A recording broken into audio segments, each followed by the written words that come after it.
10:55 a.m. Pacific Standard Time.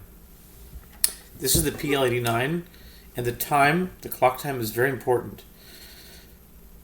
Gematriona is the practice of merging thought and clock time. Therefore, the time on the clock is the navigation of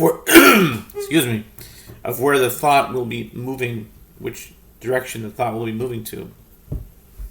And that is the purpose of the PL-89. It is both an engine and a navigator of thought, generating new thoughts in some kind of a fractal way, and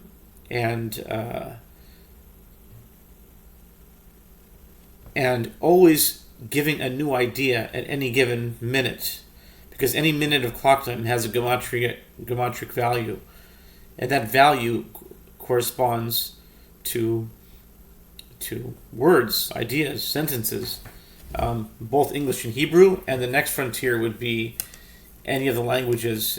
We're learning in Daf Yomi about the Sanhedrin, that there had to be, in some cases, like all of them, at one point, all of them had to know the 70 languages, but there was a discussion that, and not all of them, but at least a few of them had to know all 70 languages. And so the math would be, is the idea of connecting all the languages together, and the idea spoken of a pure language. That's my own spin on it. When it says Safa Brura, the pure language, spoken in Zephaniah, in chapter 3, I think, I forgot which verse, but it talks about a pure language. I think the pure language is mathematics. At any rate, in the PL-89 calendar, just to reiterate, the PL-89 calendar takes into consideration the sun and the moon. It reconciles them together based on the verse Lifnei Shemesh, Lifnei Yereach, Dor Dorim in Psalm 72. Yinon Shemo, that it talks about in Psalm 72, before the sun and the moon. That is the basis of this calendar. And I believe the thoughts behind it come on a continual basis as inspiration from that verse. Today is January 3rd, and it is Tevet 3. It's a very interesting alignment where the Hebrew calendar date number matches the Gregorian calendar date number. That hasn't happened in over 5 years. The last time that happened was in September of 2019, where Aleph of Elul, one of Elul, was September 1st. And so that I think that's significant. At any rate, today on the PL-89 calendar, box number 15, meaning the box that has the number 15 printed on it, not that it's 15th of anything. It just says 15 on it. It happens to be the 63rd square. The square refers to the order sequence. 8 is square 1, 17 is square 2, 25 is square 3, 34 is square 4, etc. And it goes by 8-day, as it were, weeks. 8, 16, 24, 32, 40, 48, 36. And so now we are in the we're at the end of the 8th week, as it were. Meaning weeks are just 8-day periods. And that's, I think it's a great day to connect it with the first day of Hanukkah. Hanukkah. Okay, Hanukkah. And that's the alternate week. And then you have Hanukkah, like CH, so it switches off week by week. And let's keep the light of Hanukkah burning until Messiah arrives. And so we have 15. Now, why is this 15? Well, 15 is simply because the box before it was 7. And the box before it was 38. The box before it was 30. what's the thought behind it? The thought behind it is very simply 8 plus 9. That's all you have to know. Simple as that. 8 plus 9 is 17. Plus 8 is 25. Plus 9 is 34. And the cutoff point, when I'm pointing like this, I go cutoff point because I'm actually pointing to some kind of equator, as it were. The equator is 40. That's the cutoff point, or that's the border. When it hits 40, it resets back to 0 again. Kind of like a combination lock. When it hits 34, rather than going to 42, 34 plus 8 would be 42, it goes back to 2 again. It resets at 40. And there are several reasons for that. Being that as it may, we find ourselves on 15 because this year, starting from ER of this past year, meaning ER of 5784, I guess now we could say last year, but 2024 is also last year now. So last ER, we'll say the cardinal months, and when I say cardinal months, that's just a term in astrology that describes the first month of every season. So, for example, Tishrei would be a cardinal month, or October. You might see it as the first month of every quarter in secular terms. So it's like Tishrei is one, and Tevet is another cardinal month because it's the first month or the principal month of winter. And so Nisan will be, of course, the principal month of spring, the cardinal month of spring, and then Tammuz, July, will be the principal month of the summer. And then it repeats. And so the reason that Mercury has to do with that is that Mercury supposedly has an orbit around the sun of 87 point something days around the sun, which really throws me for a spin on the whole flat Earth thing, even though people are talking about it. So I'd still like to find someone who can address the flat Earth issue based on this cosmology. But basically, I'm coming to a point here, and we're on 15, okay? And there's a very interesting phenomenon that arises with 7 and 15. So Gematriona is about the calculation of English Gematria and Hebrew Gematria and all the numbers that interact with both of those, and eventually other languages as well. It could be Yiddish also. So if you take the number 7 and you write it as a word, S-E-V-E-N,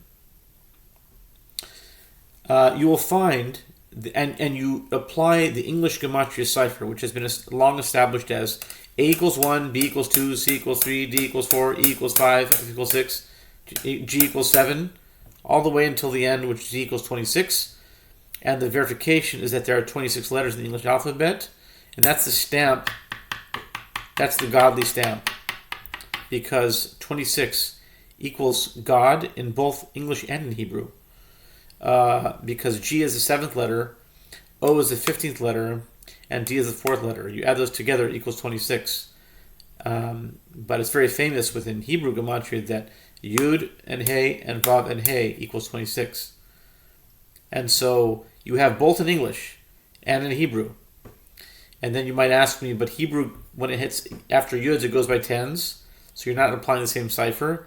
But there's even an answer to that, because when you do Yud and Hey and Vav and Hey, you're actually still in the ordinal. You're still within the ordinal gematrias. You're not going by tens. It's up. In other words, it's up until 10. It's 10, 5, 6, 5. So even though English is ordinal, it's the same. You're using this. You're being consistent, is what I'm saying. And so back to where we are right now. Okay, 10:55 is actually 55, which is actually 15. And that's why I'm talking about at 10:55 a.m. Well, by now it's 11:05. And at about 10 minutes in, if you've listened this far, now you're ready for the juice. Okay? The juice is that 15 in English gematria is equal to 65. In other words, if you spell it out, Fiften, you can do it on your own time, get the calculator to see. 15 equals 65, but 7 also equals 65. That's a very interesting phenomenon, and in my gematrionic analysis, the postulate is that that's not by accident. That's intentional. By the one who created all language, which I believe is God. God influences all the languages, English and Hebrew and everything. And so the fact that 7 is equal to 65 and 15 is equal to 65 is not an accident. So then I have to ask myself, what do I do with that intention, that specific thing? So what I do is there's one approach where I say, now you just keep on going infinite regress. You turn a letter into a number ad infinitum, which means that 7 equals 65, right? But now what do? Now you write 65 out. SIXTYFIVE. You write that out. And then you turn that into a number. What will I get if I turn 65 into a number? You know what I'll get? I'll get 139. And that is where I'm going to park the car here. Because park equals 55, I believe. Either parked or park. Hold on. P-A-R-K. I'm sorry, parked. Parked is, it's also alleyway. Parked in the alleyway. Anyway, so where was I? Okay. It's usually after about 10 minutes that the juice starts coming in. This is the juice right here. So now I've gone up until 139, and that's where I stopped, because Modi Rosenfeld is a character. He's a funny guy. He's a comedian. He's been on the radar lately. I'm doing posts of his stuff. He's a funny guy. He provides great comedy relief, and he talks about Mashiach energy. That's what I liked a lot. And Modi Rosenfeld in English gematria equals 139. So what's interesting is that my mom is in Chicago right now, and the one who bought her house, my mom and her husband moved to Israel, and there's a Rosenfeld family, and they happen to be staying there now because their granddaughter, her husband's granddaughter, is getting married now. Just got married. So Rosenfeld is coming up in two places.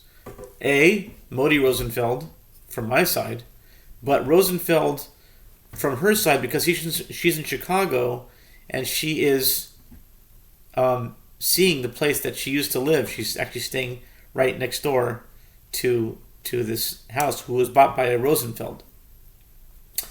Now what's interesting is that now you take it back to Kevin Lee Light. What does Kevin Lee Light have to do with it? Well, Kevin Lee Light has a numerical value of 139. But I'm looking at an article now from January 3rd of 2018. Today is January 23rd of 2025, which 7 years ago is when is Kevin Short is the West Hollywood Jesus. He died at age 57. And it was in December of 2017, and he was this guy who used to walk around like Jesus in Hollywood, had a long, beard, with long hair, and like a tunic from the, looked like and he equals when Kevin Lee Light is what they called him, and that's 139, and 139 equals Modi Rosenfeld, and also Tovia Singer, and Tovia Singer I saw on Modi Rosenfeld, which is also from 2018, in his what's it called? His thing on Jewish music. Tovia Singer commented saying, "You're a funny man. I hope we meet someday." So I'm seeing 130. But why is that amazing? Why is that amazing? Okay, it's amazing because it's coming here today on the PL-89 calendar. If I was just making up random numbers and just connecting stuff like an insane guy, that'd be one thing. But I'm not doing that. I'm saying these numbers happen on this day. All this information that I've seen before, and the fact that 7 equals 139 and 15 equals 139 via 65, because 7 equals 65, right? And then 65, write it out, equals 139. So that means both days in a row I'm seeing 139. I'm seeing 139. So these videos should be like 2/3 of boring stuff that will be the buffer zone. If you can make it through, if you're interested enough in the boring stuff, then after 10 minutes, then the juice comes in. And then the prophetic juice, the mathematical juice. And that's, I think, how we're going to keep it. 15, 16-minute videos like that, okay?